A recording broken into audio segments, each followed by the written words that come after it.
मेरे साथ इस वक्त बिहार सरकार में मंत्री और जेडीयू के नेता मदन सैनी जी मौजूद हैं बातचीत करने के लिए। शुरुआत करूंगी चूंकि बीती रात पटना के पास मर्डर हो गया एक बालू कारोबारी का। बताया जाता है कि वो माफिया रहे हैं लंबे समय से, लेकिन ये जो मर्डर हुआ है, बिहार सरकार पर एक बार फिर सुरक्षा को लेकर के सवाल उठने लगे हैं। ठीक है, इस बात को हम लोग को स्वीकार करते हैं कि ये घटना घटी है।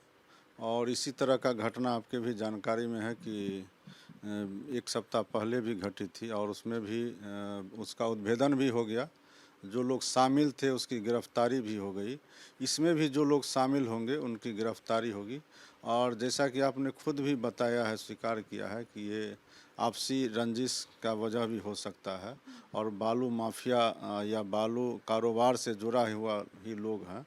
तो हत्या हुई है, इसका भी बहुत जल्द उद्भेदन भी होगा और गिरफ्तारी भी होगा। और प्रशासन पूरी तरह से, पुलिस प्रशासन मुस्तैद है। इस तरह का घटना नहीं हो, इसके लिए लगातार जो है सो पुलिस प्रशासन अपने स्तर से काम कर रही है। हम लोग को भरोसा है पुलिस पर। और चूँकि माननीय मुख्यमंत्री जी लगातार 20 साल से अपराध पर जो है नियंत्रण के लिए जाने जाते हैं और नियंत्रण लगा भी है।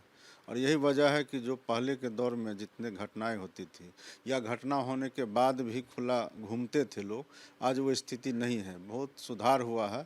हम लोग को भरोसा है पुलिस प्रशासन इसमें और सुधार करेगी। सर, ये सवाल इसलिए मैं इस सवाल में आगे जाना चाहूँगी क्योंकि थोड़ी देर पहले बीजेपी की तरफ से एक बयान आया जिसमें कहा गया कि वो जो बालू माफिया है उसको वो किसी राजनीतिक संरक्षण में था। तो सवाल ये है कि राजनीतिक संरक्षण की जब बात होती है तो क्या इस संरक्षण के तहत मर्डर हो जा रहा है बिहार में? गैंगवॉर की बारे में उन्होंने कहा, बीजेपी की तरफ से जो बयान आया, तो क्या गैंगवॉर इतना खुलेआम हो रहा है बिहार में और पटना में, राजधानी पटना में? तो फिर सरकार और सुरक्षा कहाँ है? इस सरकार का तो जिम्मेवारी है, चाहे वो किसी भी तरह का हत्या होता है या अपराध होता है, उस पर नियंत्रण करना सरकार की जिम्मेवारी है। और 15 साल के शासन में हम इसको पीछे ले जाना चाह रहे हैं। आपके प्रश्न पर 118 नरसंहार हुए थे, तो 15 साल में 180 महीना में अगर 118 नरसंहार हुए तो फिर सरकार की तो जवाबदेही ख़त्म होगी। चाहे वो किसी की भी हत्या हुई हो, किसी ने भी किया हो, सरकार का पहला कर्तव्य बनता है, काम बनता है कि वो अपने जनता का हिफाजत करे। और जो सरकार जनता का हिफाजत नहीं कर सकता है उसको जो है सरकार में रहने का कोई हक नहीं। और यही कारण है कि लालू जी के राज को समाप्त किया गया, जनता ने उस पर से भरोसा खो दिया।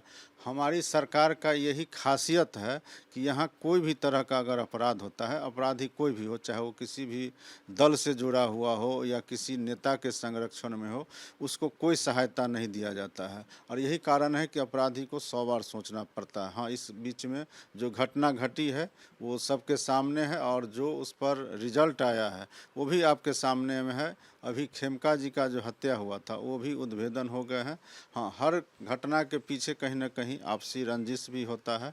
इसमें कहीं, हाँ, रही बात व्यापार करने के लोग स्वतंत्र है, लेकिन उसमें माफियागिरी का जहाँ तक सवाल है तो वहाँ वर्चस्व की लड़ाई होती है और वर्चस्व के कारण इस तरह की घटना घटती है। उस पर जो है पुलिस प्रशासन अंकुश लगाती है और आगे भी लगाएगी। एक सवाल है कि तेजस्वी की सभा में शहाबुद्दीन और तस्लीमुद्दीन जिंदाबाद के नारे लगे, क्या है ये? देखिए, ये सब नारा लगाने वाला जाने और जिनके मंच पर नारा लगता है वो जाने।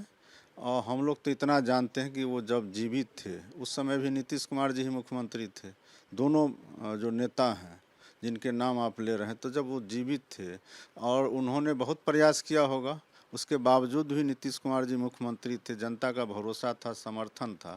तो आज उनका नारा लगे नहीं लगे उससे हम लोग को कोई फर्क नहीं पड़ता है। बिहार की जनता अब उस दौर को दोहराना नहीं चाहती है। बिहार के सीमांचल में अगर आप जाएंगे तो ये खबर आई कि किशनगंज हो, पूर्णिया हो, अररिया हो, इन सब ज़िलों में आधार का जो प्रतिशत है ये 121% है। मतलब अगर 100 लोग हैं वहाँ तो 121 लोगों का आधार बन गया, 123 लोगों का आधार बन गया है। ये कैसे हो गया? आप तक जानकारी पहुंची है? नहीं नहीं, ये तो कई दिन से हम लोग भी देख रहे हैं और 1 लाख से ज़्यादा तो आवासीय प्रमाण पत्र के लिए अररिया में आवेदन किए हैं इस 3-4 महीना के अंदर में। तो ये तो बड़ा मामला है ही, और विपक्ष को तो ये भ्रम है ना, और जानकारी का अभाव भी है कि उनको लगता है जो इतना बड़ा संस्था है, देश में चुनाव कराती है, प्रदेश में चुनाव कराती है, और उनको संज्ञान में मामला नहीं जाएगा।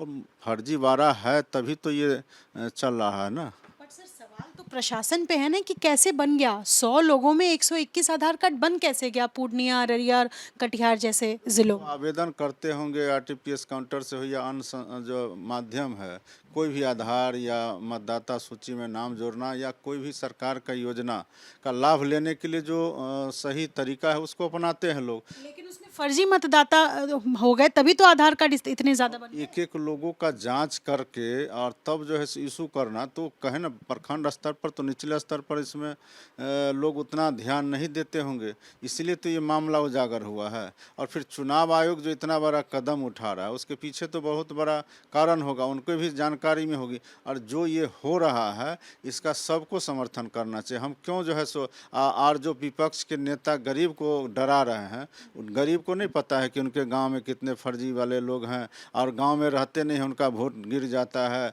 और जो लाभ गरीब को मिलना चाहिए वो लाभ उनके खाते में चला जाता है। ये बात सब गरीब को पता है, इसलिए कोई भ्रम की स्थिति में नहीं रहे विपक्ष के नेता। गरीब को भी मालूम है और हम लोग तो जा रहे हैं हर गांव में, देख रहे हैं कि भीड़ लगा हुआ, लोग अपना नाम उसमें शुद्ध करवा रहे हैं, नाम जुड़वा रहे हैं, जो भी डॉक्यूमेंट्स की आवश्यकता होती है बीएलओ उसको मांगते हैं, देते हैं और काम चल रहा है। अब इतना 50% से तो ज़्यादा काम हो चुका है और समय से पहले हमको लगता है ये काम पूरा हो जाएगा। विपक्ष चाहे जितना भी भरमाने का कोशिश करे, जनता को सब पता है और ये चुनाव आयोग का अच्छा कदम है, हम लोग इसका समर्थन करते हैं। पर मंत्री जी, ये बताइए कि ये जो आधार बन गए हैं ये कौन है, कहाँ से आए हैं ये लोग कि 100 वोटर में 121 वोटर, 123 वोटर अलग अलग जिले में बन गए? जिस जिला का नाम आप ले रहे हैं ना, वो पहले से सबको पता है कि वहाँ कुछ न कुछ बाहरी तत्व आते हैं और वहाँ जो है कह सकते हैं कि वो लोग जो है दूसरे देश का हो, दूसरे प्रदेश का हो, एक तरह से घुसपैठिए हैं और उसको तो हर हाल में चिन्हित करके हटाने की ज़रूरत है। और वो एक अभी भले ही लग रहा है साधारण चीज़, आने वाला समय में भी बहुत बड़ा ये हेडेक हो जाएगा और इसको समय रहते प्रशासन को भी, चुनाव आयोग को भी और पक्ष विपक्ष सभी को इसमें मिल करके इसका जो है विरोध करना चाहिए, नहीं कि समर्थन करना चाहिए। तो ये जो फर्जी वोटर्स बन गए हैं, आपको लगता है कि प्रशासन को कहीं ना कहीं ध्यान रखना चाहिए था? चूक हुआ है कि इतनी बड़ी संख्या में फर्जी मतदाता जो है वो आ गए हैं और अब जो है वो स्क्रूटनी करने का समय आ गया है। ये बात सही है ना कि समय रहते अगर चेत जाते तो फिर ये ऐसा होता नहीं, लेकिन लोग काम चलता रहता है, लोग लेते रहते हैं उसका लाभ, नाम जुड़वाते रहते हैं। अब जा कर के ये संज्ञान में आया है तो ये सही समय पर आ गया है, समय रहते इस पर जो है सो कार्रवाई हो जाएगी, इस पर कार्रवाई हो जाएगी। निश्चित रूप से और होगी। लोग भ्रम में ना रहें। नहीं रहेंगे, किसी भी भ्रम में नहीं रहेंगे, सबको सब पता है कि कौन लोग नाम जुड़वा रहे हैं, कहाँ से आ रहे हैं, कैसे आ रहे हैं, सबको। और ये 3-4 जिला तक ही सीमित नहीं है, जो 3-4 जिला का नाम ले रहे हैं आप, चाहे किशनगंज हो, अररिया, पूर्णिया हो, कटिहार हो, ये दरभंगा, मधुबनी, समस्तीपुर, मुजफ्फरपुर सब जगह है। ये ऐसा नहीं है कि आप बेतिया चले जाइए, पश्चिम चंपारण, मोतिहारी चले जाइए, सभी जगह इस तरह के वोटर हैं और सबको चिन्हित करके हटाना चाहिए। तो आप कह रहे हैं कि ये वोटर यहाँ के नहीं हैं, बाहर से आ गए? निश्चित रूप से आए हैं और जो यहाँ के हैं भी और यहाँ रहते नहीं हैं तो उनका वोट कैसे गिरता है, कैसे लोग डाल लेते हैं? कौन डालते हैं? जो यहाँ रहते हैं वो फर्जी करते हैं, इसका मतलब। तो उस पर तो अंकुश लगना चाहिए। वोटर में नाम रहेगा ही नहीं वोटर लिस्ट में तो कोई फर्जी नहीं कर पाएगा। ठीक है, बहुत शुक्रिया हमसे बातचीत करने के लिए। अपने सहयोगी शैलेश सिंह के साथ निधि श्री, एबीपी न्यूज़, पटना।